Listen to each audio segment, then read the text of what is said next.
നമസ്കാരം, മഹാത്മാ ന്യൂസിലേക്ക് സ്വാഗതം.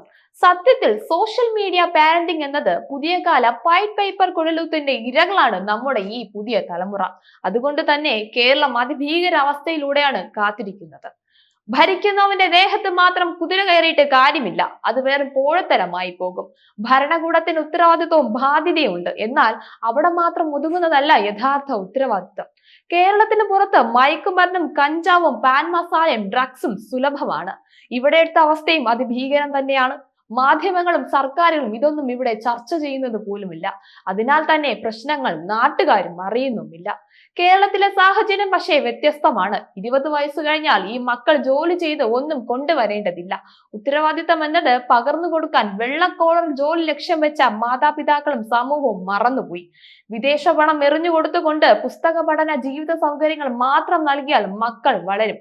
പക്ഷേ അവരെ നിയന്ത്രിക്കാനും നയിക്കാനും മാതാപിതാക്കൾ ഇല്ലാതിരുന്നതിന്റെ പരിണത ഫലമാണ് ഈ കാണുന്നത് എല്ലാം തന്നെ. സമൂഹത്തിന് സർക്കാരിനെ കുറ്റം പറയാം, അവർക്ക് ഉത്തരവാദിത്തമുണ്ട്. പക്ഷേ രാഷ്ട്രീയത്തിൽ ഇടപെടാതെ സ്വന്തം കാര്യം നോക്കി വളരും മക്കളെ എന്ന് നമ്മളോട് ഉപദേശിച്ച നമ്മുടെ മാതാപിതാക്കളുടെ പരാജയമാണ് നമ്മളെ നയിക്കുന്ന നമ്മുടെ ഭരണാധികാരികൾ എന്നതും മറക്കരുത്. മക്കൾ ഉണ്ടായാൽ മാത്രം പോരാ, ഉണ്ടായ മക്കളെ വളർത്താൻ ഇനി ആ പഴയ കാല കഷ്ടപ്പെട്ട രീതി അനുയോജ്യമല്ല.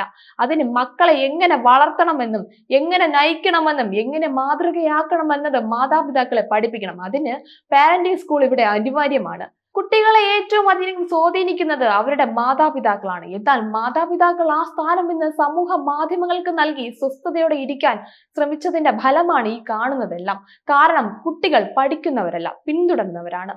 അല്ലെങ്കിൽ 75 or 100 ലക്ഷത്തോളം വരുന്ന സി ആൽഫ ബീറ്റ തലമുറയുടെ ജീവിത മാറ്റം കണ്ട് അവരെ കുറ്റം പറയുന്നവർ മാത്രമാകുന്ന മുൻതലമുറ മാതാപിതാക്കൾ അഥവാ സമൂഹം ഈ ദുരനുഭവം കണ്ട് എന്ത് ചെയ്യണമെന്നറിയാതെ പണ്ടാരം അടങ്ങേണ്ടി വരും. നന്ദി, നമസ്കാരം.